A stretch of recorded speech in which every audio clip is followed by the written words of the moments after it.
100 years of the glorious history is not only a matter of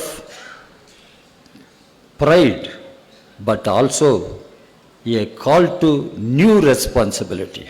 New responsibility. Before we go further, we must pause to remember our beloved comrades who are not physically with us today, but whose memory and legacy will always remain with us. We remember Comrade Suravaram Sudhagar Reddy,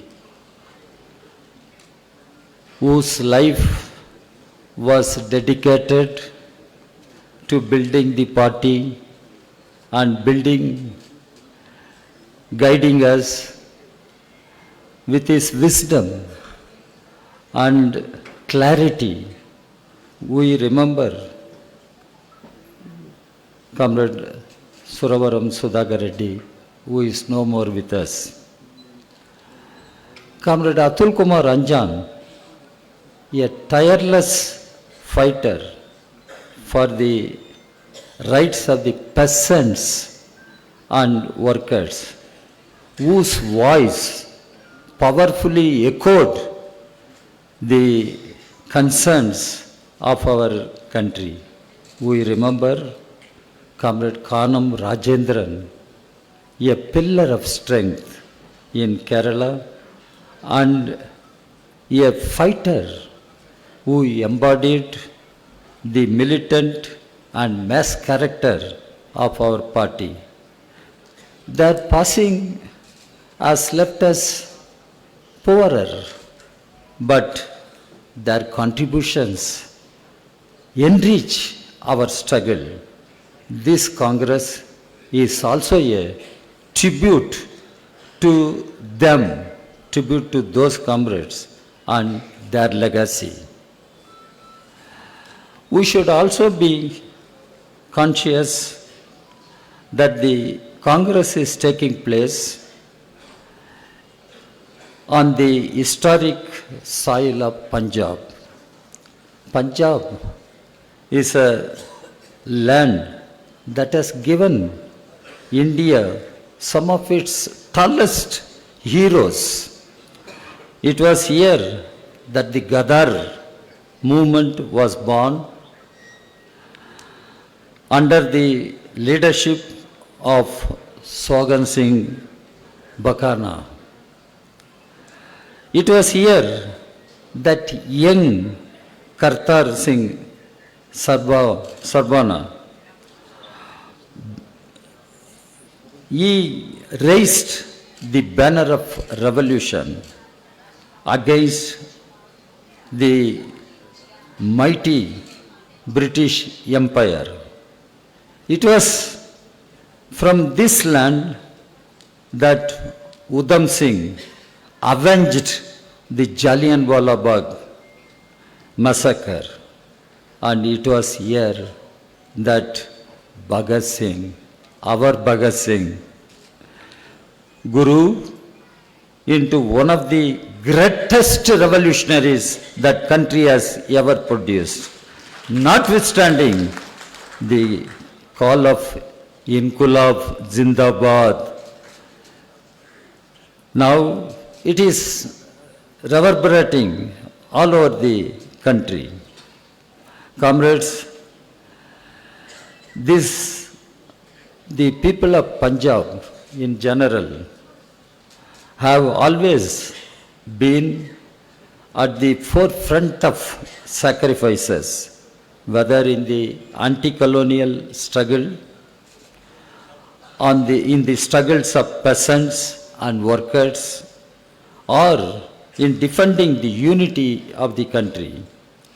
The Communist Party itself has deep roots in this land. Our Congress has been hosted here thrice. This is fourth time at Amritsar Congress, Amritsar. We had party Congress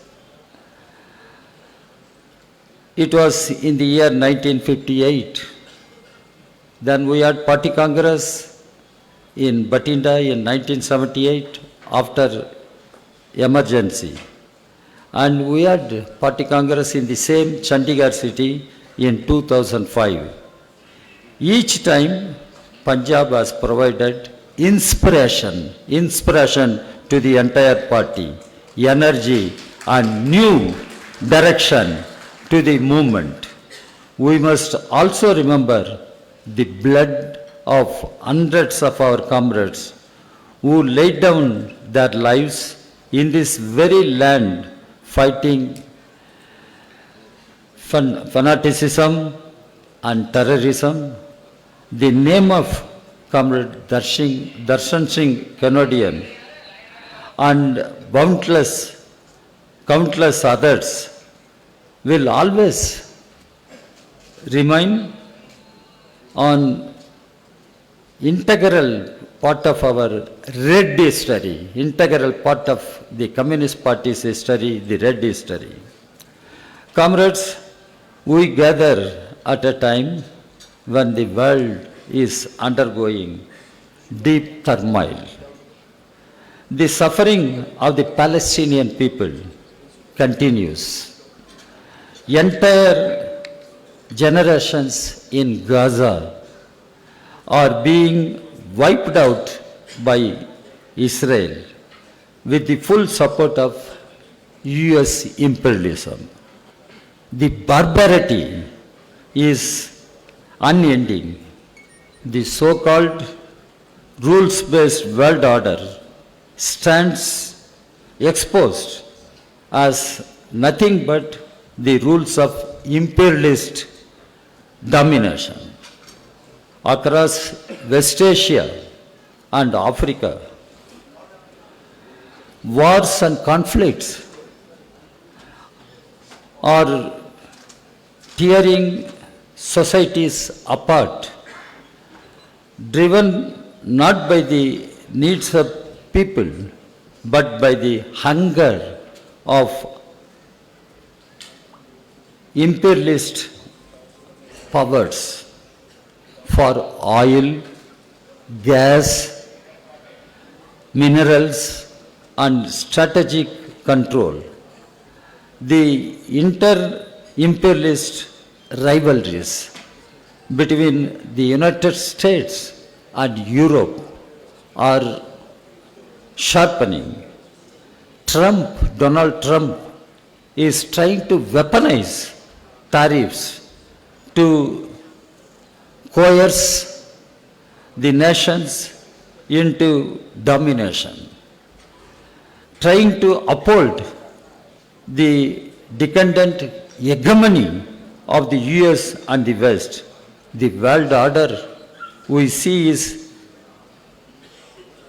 precisely what Lenin, the great Lenin, described more than a century ago in his classic work, Imperialism, the highest stage of capitalism. Monopoly capital, finance capital, international cartels, inter-imperialist rivalries, wars, every feature he analyzed is present before us today, is in new and more dangerous forms. What Lenin has described, that is before us in a new and dangerous forms. At the same time, humanity is facing a terrible contradiction. We live in the age of unprecedented technological advancement. Science and technology have reached heights never imagined before. The productive capacity of humanity is vast, and yet the living standards of the majority of people are declining.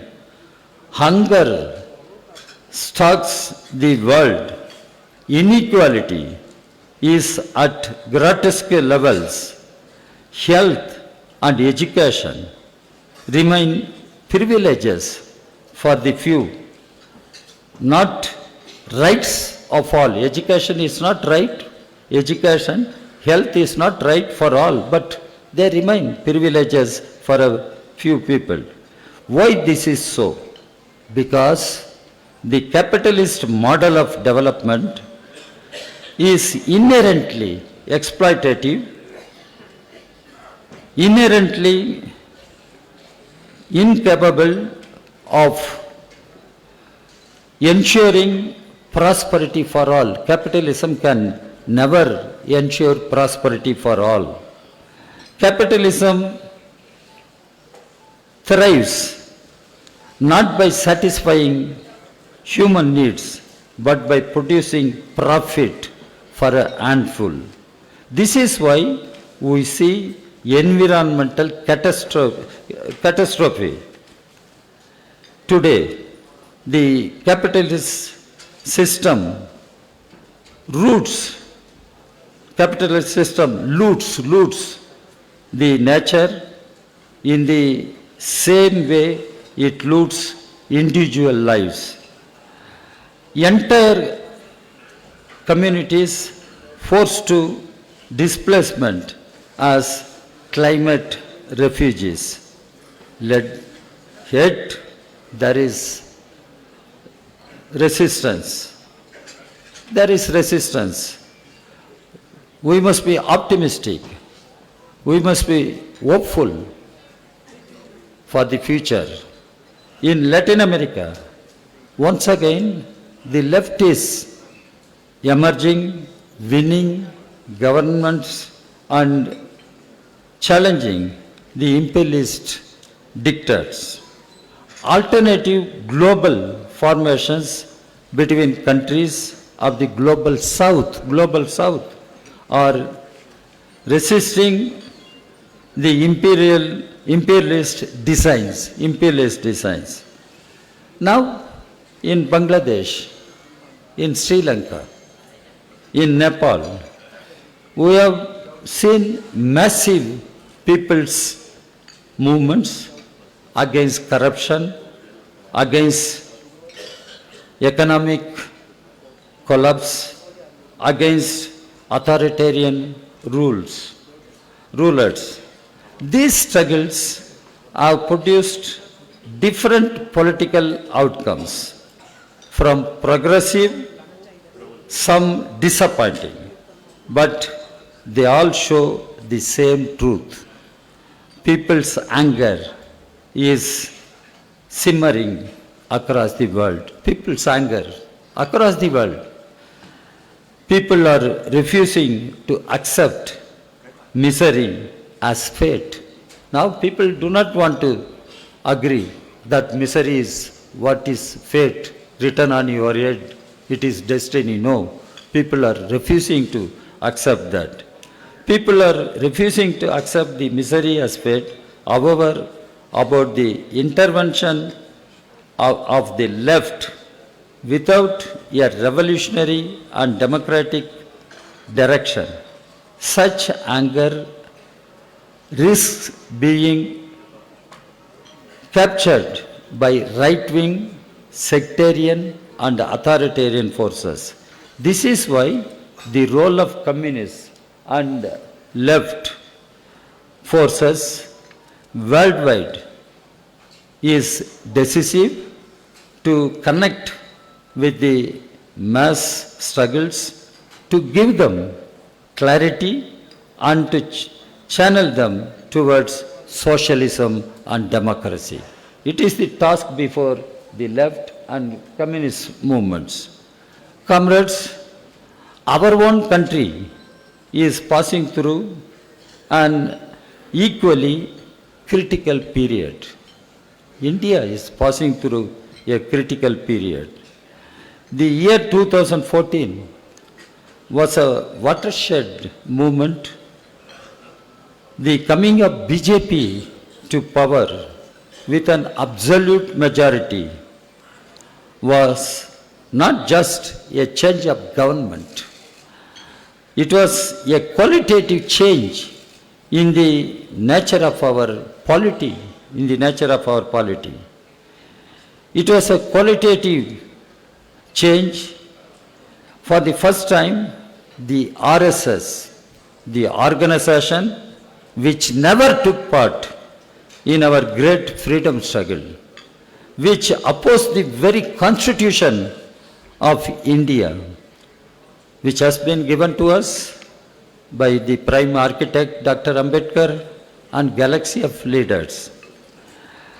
RSS, which has always harbored contempt for secular democracy, took full control of the union government through its political arm, the BJP.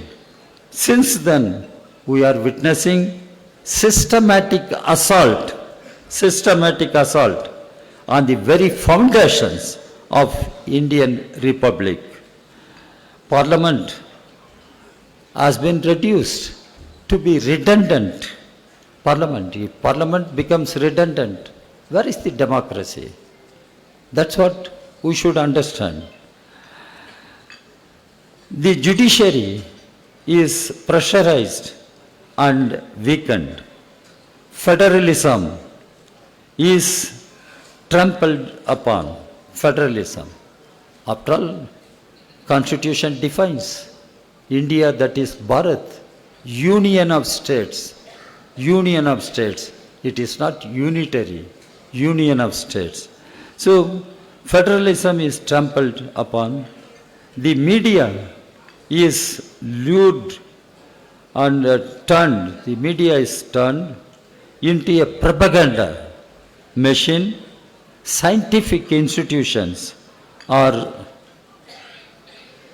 choked, minorities are demonized, persecuted, Dalits, Adivasis, women and the poor are subjected to growing violence.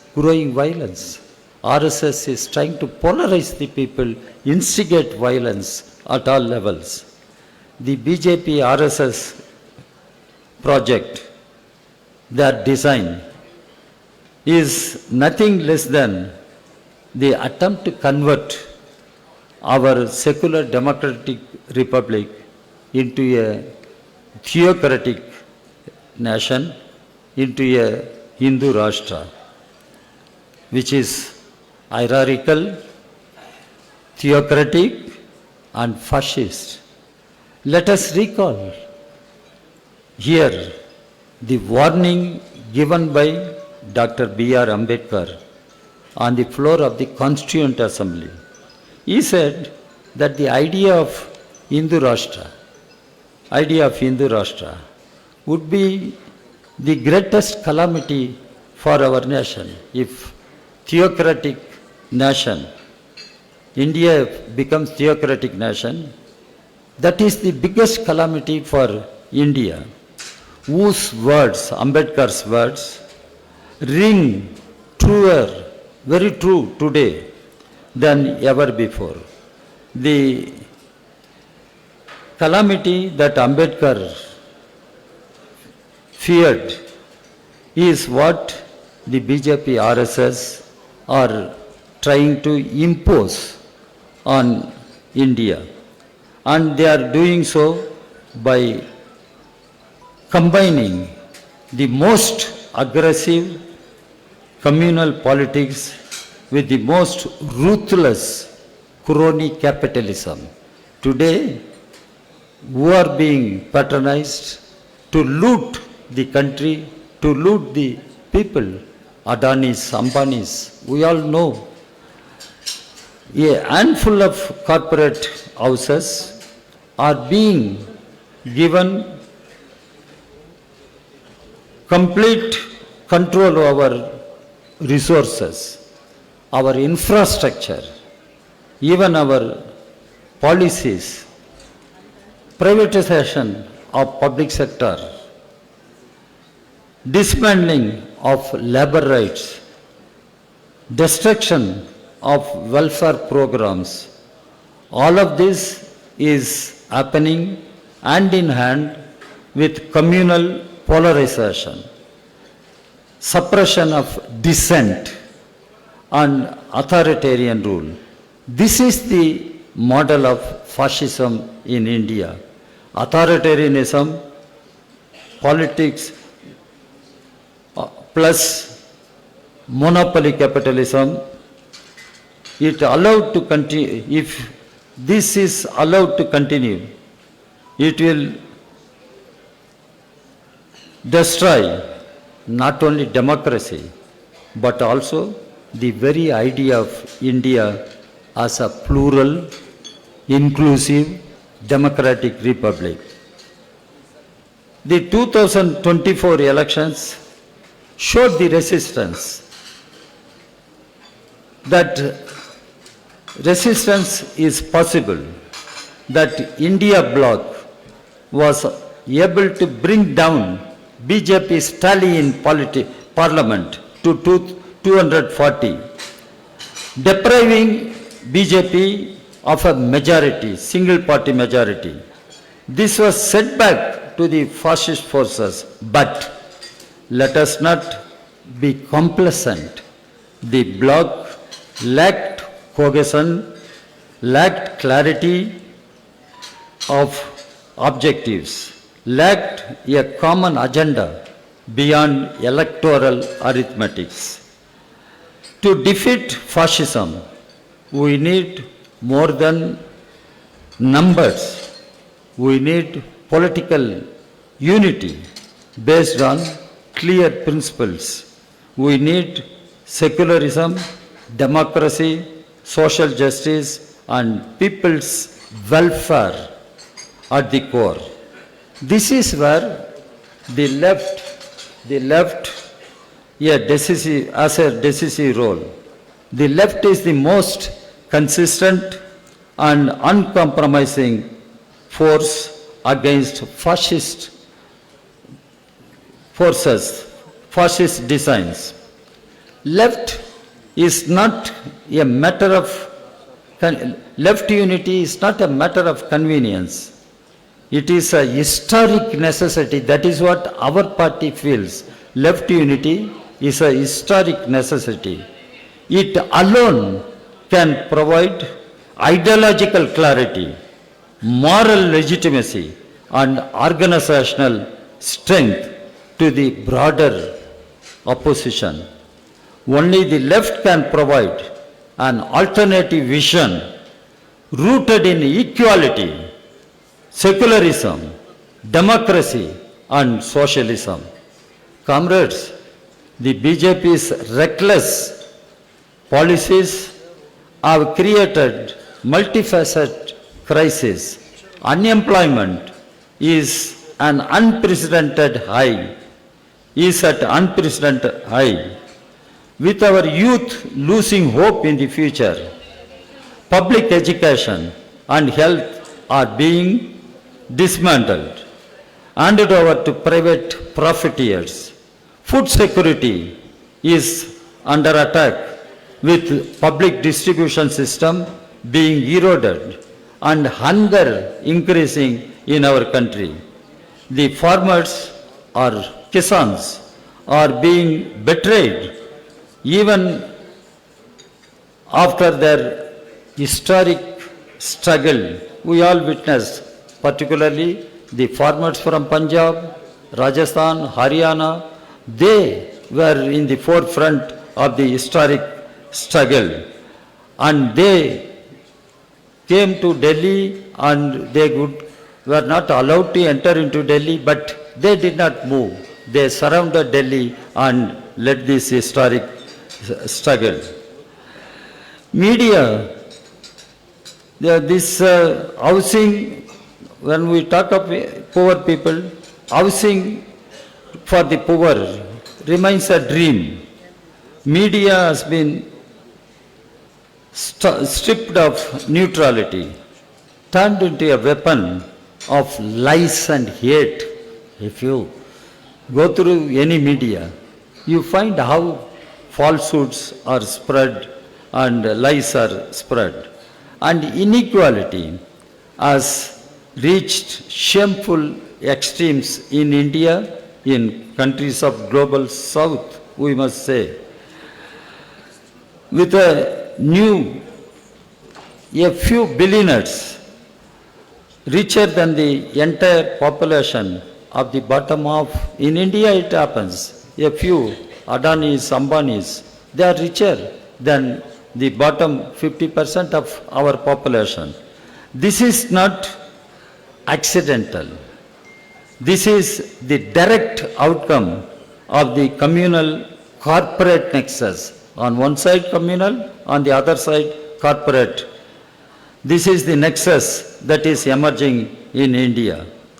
And this is represented by BJP and RSS. We must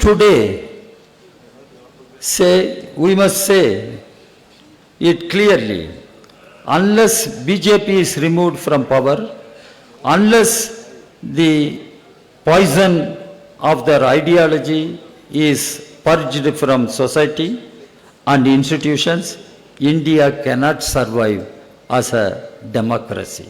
India cannot survive as a democracy. That is why the common resolve was declared. Desh Bachao, BJP Hatao. Desh Bachao, BJP Hatao. Even in Bihar, the slogan is Badlo Sarkar, Bachao Bihar. Everywhere, that is the concern expressed by the people. What then are our tasks? What are the tasks we have? We must build the Communist Party of India stronger, deeper in the struggles of workers, peasants, women, youth, students, Dalits, Adivasis, and all marginalized sections. The second task, I think, we must overcome narrowness and forge greater left unity, and present a clear ideological banner before the nation. Left is here, and left stands united, and we have a vision for India, an ideological vision. Third, we must work for the broadest possible unity of secular democratic forces, not on opportunistic electoral calculations, but on the basis of defending the Constitution, people's rights, and federalism. Fourth, we must deepen our engagement in mass movements for employment, education, health, gender justice, caste annihilation, environmental protection, and democratic rights.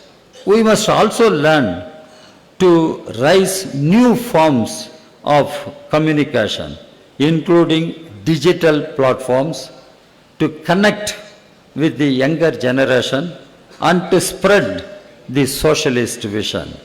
So, comrades, as we inaugurate the 25th Congress of the party, let us remember we are the heirs to a century of struggles.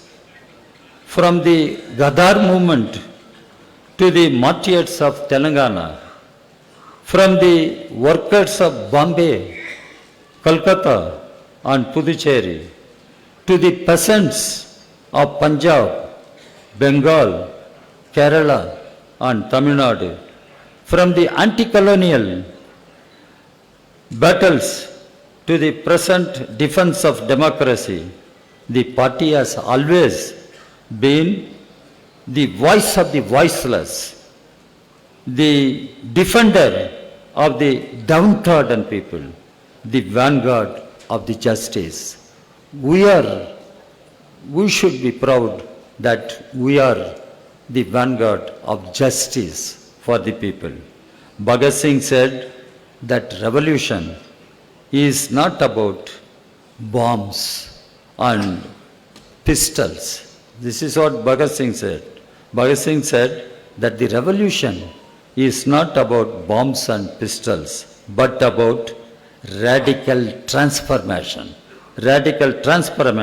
of society, of the society as a whole. That remains our mission. We want a radical transformation of Indian society. That is our mission. The centenary of CPI is not just about celebrating the past. Yes, we celebrate, but it is not just celebrating the past, but about taking up the call of the future, what we are going to do in the future, what we will do for the future. So that is what we should understand. The Congress must send out a clear message to the people of India. We will resist fascism. We will defend the Constitution. We will fight for employment, education, health, food, housing, and above all, dignity of the people. Right to dignity will have to be defended. That is what our Constitution says. We will build an India of equality. We, the people of India, must feel we are equal. So we will have to build the idea India. We will have to fight for a new India that is of equality, secularism, democracy, and socialism. Our whole perspective is, whole mission is to change the country and build the country as a socialist one. And we shall march forward. Now the leaders of left are here. They are also discussing, and we will have to put our heads together. We will have to put our efforts together how to strengthen the mass movement, the mass upheaval against the present society, present rulers. That's what we should think over. Our party Congress gives this message, and we will have to carry forward this message. So, comrades, as just to inaugurate this Congress, I outlined certain issues, I outlined certain tasks before us, and we will have to work towards that mission, and for which we need to strengthen our party also. So let us strengthen the CPI, and let us strengthen the left unity, communist unity. So comrades, I conclude by saying, long live the Communist Party of India. Long live the Communist Party of India. Long live the left unity. Long live the left unity. Inqulab Zindabad. Inqulab Zindabad. Lal Salam, comrades. I formally inaugurate the 25th Congress of the party. Thanks, comrade. Formal inaugural